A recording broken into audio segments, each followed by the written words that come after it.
आप सभी की इच्छाओं को नमन।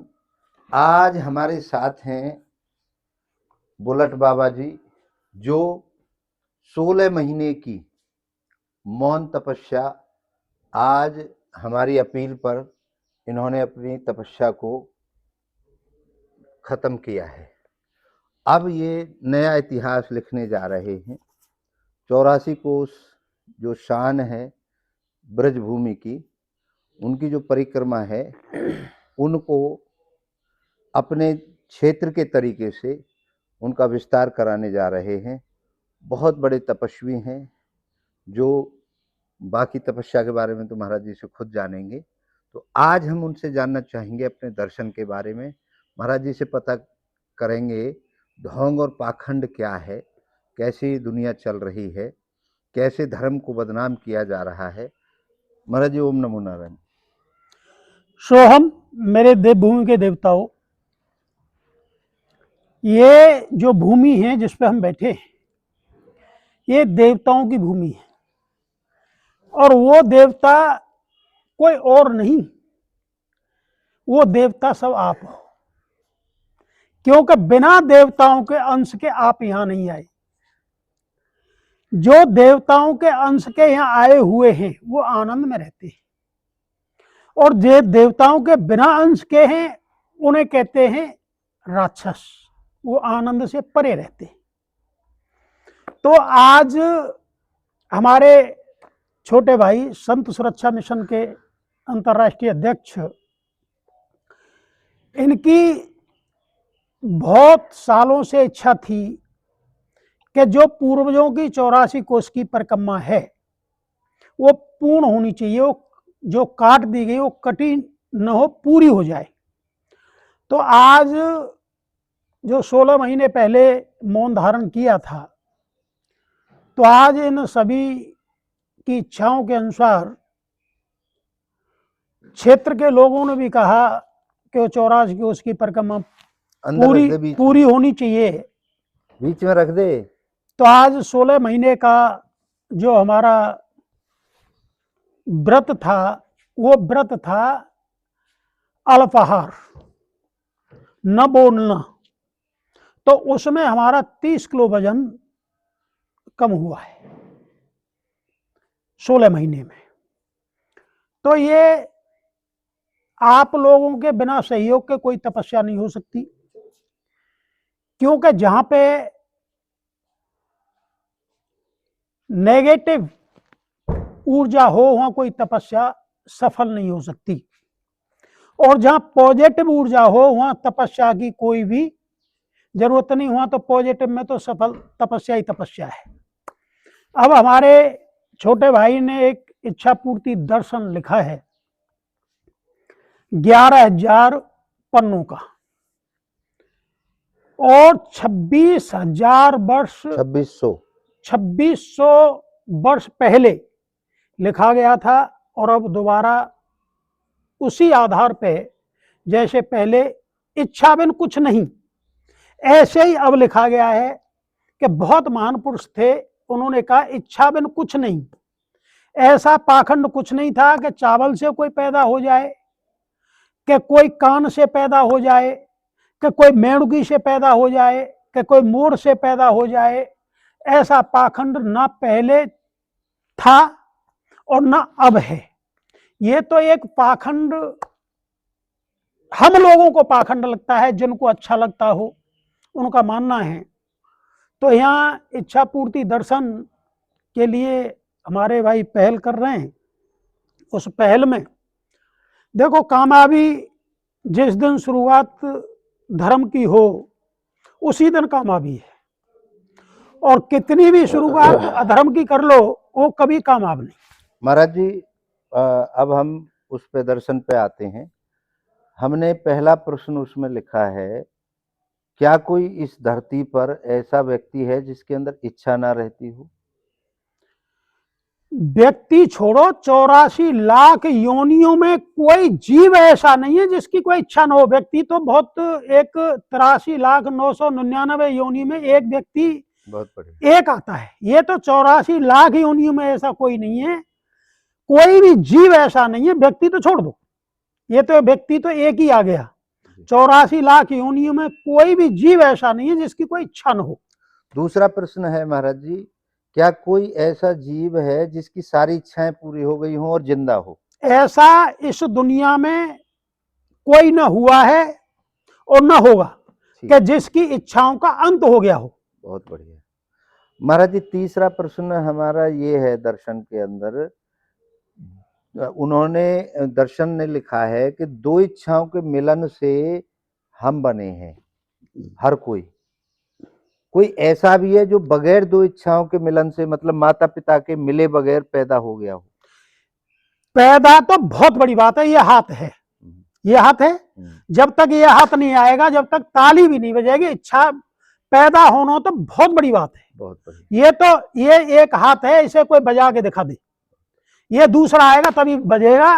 बिना दूसरे के इच्छा किसी की ना तो बच्चा पैदा होगा और ना ही कोई कर सकता है। बहुत बढ़िया महाराज जी। चौथा प्रश्न है हमारे दर्शन में, काम का।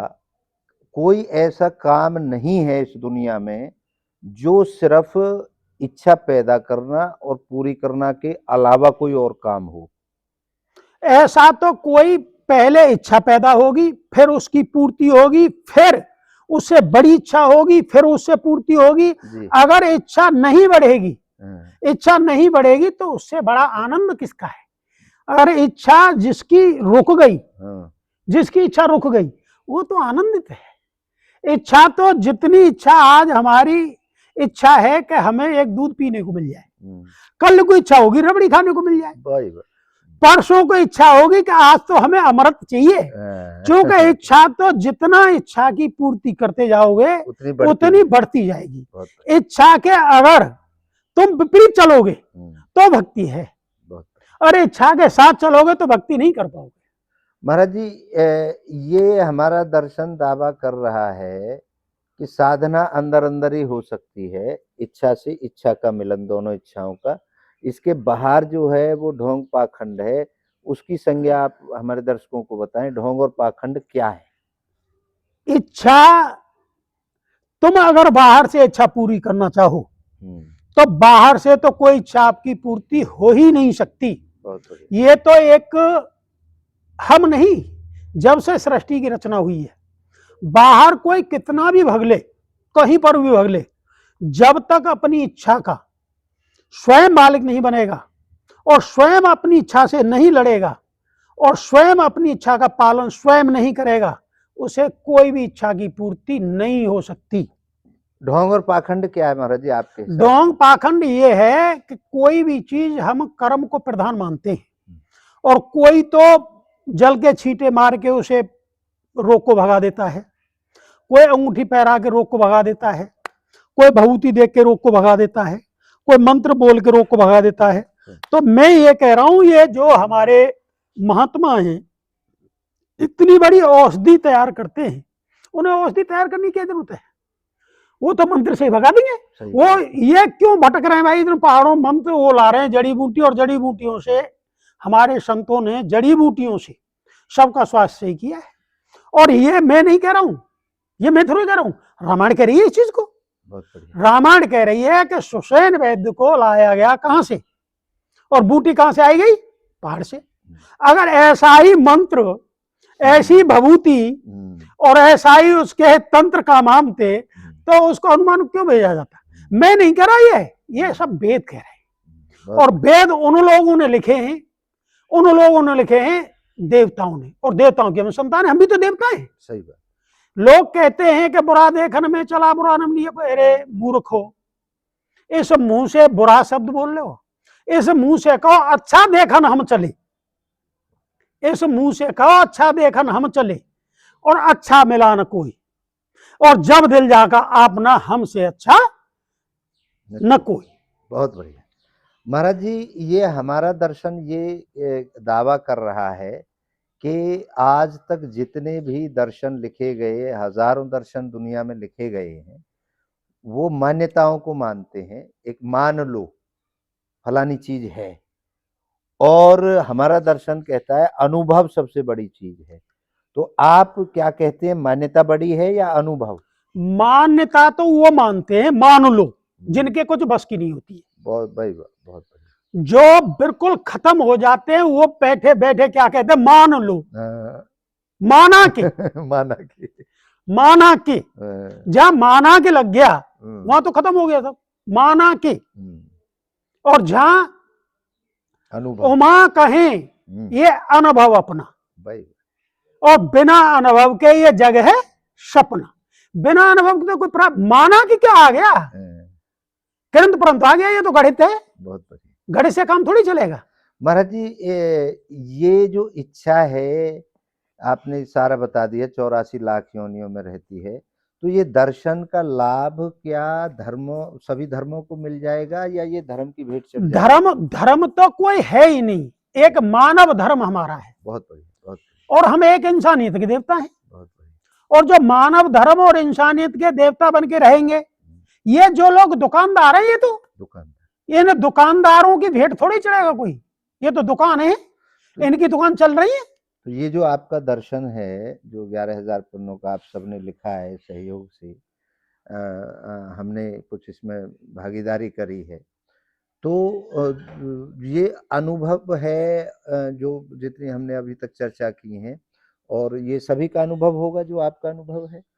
तो अब मैं ये जानना चाहता हूँ हमारे दर्शकों को, आप जिंदगी के बारे में, क्या जिंदगी चमत्कार से चलती है या संघर्ष से चलती है, कर्म से चलती है, किससे चलती है? एक 200-300 शब्दों का एक संदेश लास्ट में हमारे दर्शकों को दें आप।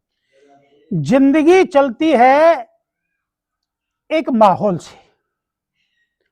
जिंदगी का मूल मंत्र है माहौल। जहां पे माहौल धर्म का है, जहां माहौल मर्यादा का है, जहां माहौल सम्मान देने का है, लेने का नहीं, सम्मान देने का है, बहुत बढ़िया। और जहां पे माहौल प्रेम का है, क्या बात, और जहां पे माहौल सम्मान का है, क्या बात, और जहां पे माहौल आनंद का है, क्या बात, जहां पे माहौल, कहते हैं ना, आपने सबने देखा है कि इस दुनिया में जिनके पास खुशबू होती है, जिनके पास खुशबू होती है, वो लोग खुशबू बिखेरते हैं। क्या बात। जिनके पास खुशबू होती है, और खुशबू किसके पास होती है? जिनके पास माहौल अच्छा होता है। क्या बात, क्या बात। और माहौल किसके पास अच्छा होता है? जो मर्यादा में रहते हैं। और मर्यादा में कौन रहते हैं? जो प्रेम में डूब जाते हैं। क्या बात। और प्रेम में कौन डूबता है? जो स्वयं को जान जाता है। क्या बात।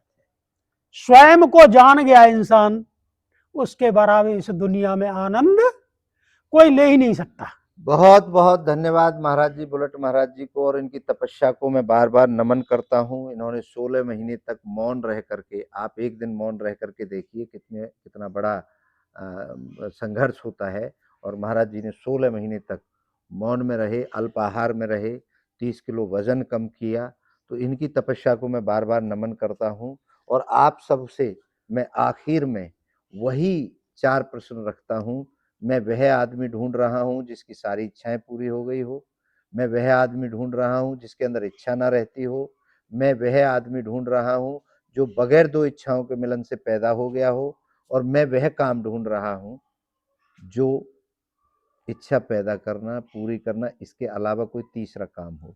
महाराज जी बहुत बहुत धन्यवाद। धन्यवाद, धन्यवाद राजेंद्र देव, धन्यवाद। सभी की इच्छाओं को एक बार पुनः नमन करता हूँ। आप सबकी जय हो। हमारे छोटे भाई की इच्छा पूर्ण हो।